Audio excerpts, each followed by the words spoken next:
On day one, I will seal the border and will begin the largest domestic deportation operation in the history of our country.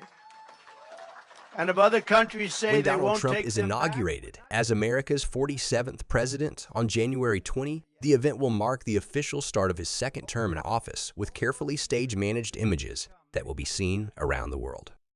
Within hours of the event, Trump will take his seat behind the resolute desk in the Oval Office and launch what he calls the biggest mass deportation in American history. While the expulsion of illegal immigrants was a focal point of Trump's election campaign, the precise details of how he intends to accomplish his goal of removing as many as 20 million people from U.S. soil have largely remained unknown. Until now. The Mail on Sunday has spoken to those in Trump's inner circle who say his immigration plans have been top of the list in discussions held at Mar-a-Lago, his Florida home, in the days since his crushing victory. One lawyer familiar with the talks told me Adult is preparing for a series of moves against illegal immigrants, which he says will cause a shock in awe.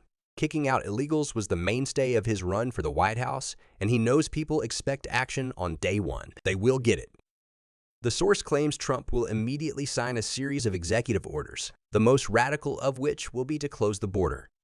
Citing an immigration crisis, he will temporarily shut the southern border to give officials a chance to clear a huge backlog of cases. Trump claims that the Joe Biden administration allowed more than 10 million people to illegally enter the U.S., bringing the total number of illegal immigrants to 20 million. There are plans to significantly increase the number of armed officers on horseback patrolling the rugged terrain close to the U.S.'s border with Mexico. And, of course, construction will resume on the infamous wall running between the two countries, which was a central if unfulfilled, plank of Trump's immigration policy during his first term. Having lengthened the wall to around 700 miles of the near 2,000-mile border, work abruptly stopped when Biden came to power. Trump has vowed to complete the $8 billion job by inviting businesses to sponsor sections. Step 1 of the deportation program is to target undocumented immigrants with ties to criminal gangs. It is dubbed Operation Aurora after the Colorado town, where members of the ruthless Venezuelan street gang Tren de Aragua turned apartment complexes into bases for drug dealing and prostitution. Trump plans to invoke the Alien Enemies Act of 1798, which gives presidents the authority to detain and deport non-citizens from hostile nations during times of war and conflict. The law was used to justify the building of Japanese internment camps during the Second World War. According to those familiar with Trump's plans, he will target the 700,000 Venezuelans, Haitians, Cubans, and Nicaraguans he has branded vicious criminals from countries that hate us, who have been allowed to stay in the U.S. under a Biden parole program. And what if, as is highly likely, countries refuse to take back violent gang members? Trump will cut off aid and ban travelers from those countries from entering the U.S., even on tourist visas.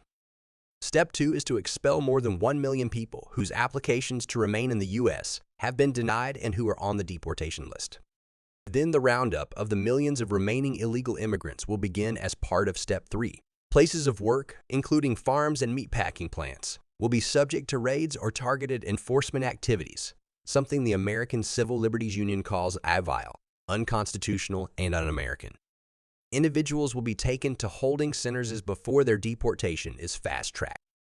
Experts say the cost of the first 2 steps could be as much as $300 billion, and the cost of expelling every illegal alien, something even Trump privately admits is impossible, could be as much as $1 trillion. The most understands Trump is considering deploying the military and National Guard to build tent cities on unused federal land, including property belonging to schools and prisons. He will reintroduce the Remain in Mexico Act, which will compel potential immigrants, mostly from Central and South America but increasingly from China and Eastern Europe, to stay on the southern side of the border while their visa applications are processed. Ronald Vitiello was Director of Immigration and Customs Enforcement ICE during Trump's first term in office. His predecessor was Tom Homan, the man now anointed by Trump as his border czar. We wouldn't be contemplating removing 20 million people if the Democrats didn't let them all in. It's a travesty we're in this situation, and it's completely preventable. Enforcement is difficult, expensive and risky for frontline operatives, but very necessary.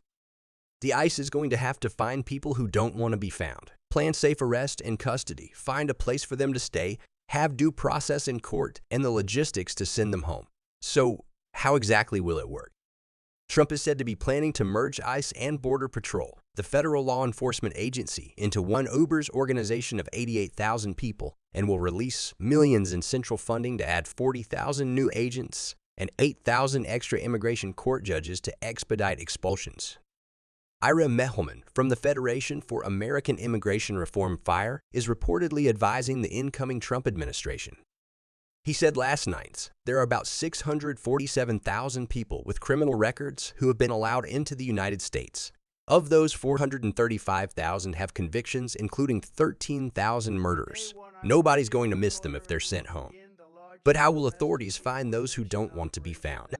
It's like finding any criminal, a law enforcement source told me. You target their homes, the people who are financially supporting them.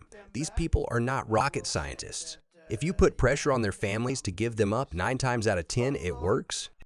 The government raids on businesses saying, the government will go after employers who hire illegal immigrants. They have business licenses and assets. You go in there, you bust the employers for violating the laws, and you send a very clear message. Their competitor down the street, who might be doing the same thing, might then think, I don't want to risk this, and will stop hiring illegal immigrants. But it is the rounding up of the bulk of migrants under Step 3s that will likely produce the defining images of Trump's second term. Many of these people will have children after being in the U.S. for years. Pictures of families being torn apart, of children being ripped from their parents' arms could backfire on Trump.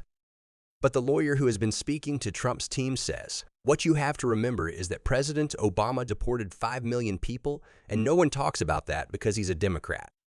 It was under Obama, he observes, that controversial chain-link fence enclosures, or cages, and deportation holding centers were first built. President Trump has a professional team around him, says the lawyer. It's the best of the best. They have been working on this immigration plan for years. And crucially, Trump has the mandate of the people. He insists that the president-elect isn't against immigration, pointing out that Trump is married to Melania, a Slovenian American. His first wife, Ivana, was born in what was then Czechoslovakia, and Elon Musk, his best buddy, hails from South Africa. He wants to make the American dream achievable again, but only for people who have the legal right to be here, he says. Intriguingly, Trump is exploring paying third-party safe countries to take non-violent applicants while their visas are being processed. The scheme is similar to Rishi Sunak's now abandoned Rwanda plan, in which migrants who crossed the channel illegally were to be flown to Rwanda to seek asylum there instead. The source says, Trump isn't a monster. He understands many asylum seekers may face death if they have to return to their country of origin. There will be safe third-party countries which will house these people at some cost to the U.S. taxpayers, but they will be the exception, not the rule. Alfonso Aguilar, former chief of the U.S. Office of Citizenship under President George W. Bush, told the Muss, the biggest challenge will be communicating the immigration policy to the American people before the Democrats cry that it's a humanitarian crisis or cruel and inhumane. The Trump administration will need to show that this is a fair and just process. The American Civil Liberties Union has amassed a team of lawyers to fight deportations, while California Governor Gavin Newsom says public defenders will be available to all illegal immigrants to ensure they get a fair trial. But Trump will try to bypass existing human rights laws and introduce I Deport Now, Ask Questions Later legislation, and he has the numbers to do so given his party's control of the Senate and House of Representatives. Furthermore, legal challenges will ultimately end up in the Supreme Court, which is currently weighted in Trump's favor. No doubt the deportation plan will present a bumper payday for lawyers, but construction and transport companies will benefit.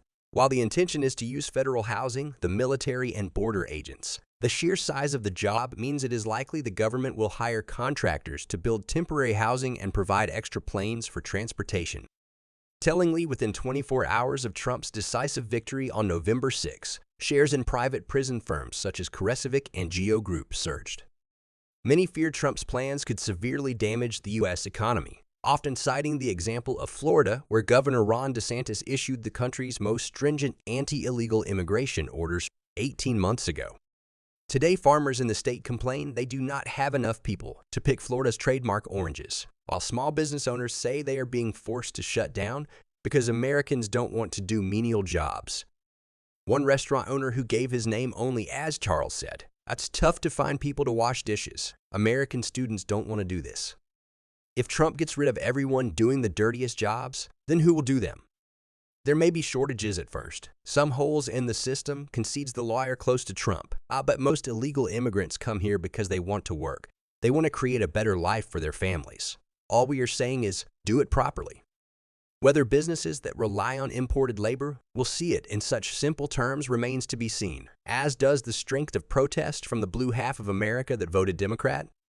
What is more certain is that the success or otherwise of Trump's plan to deport some 20 million people will determine the fate of his second term.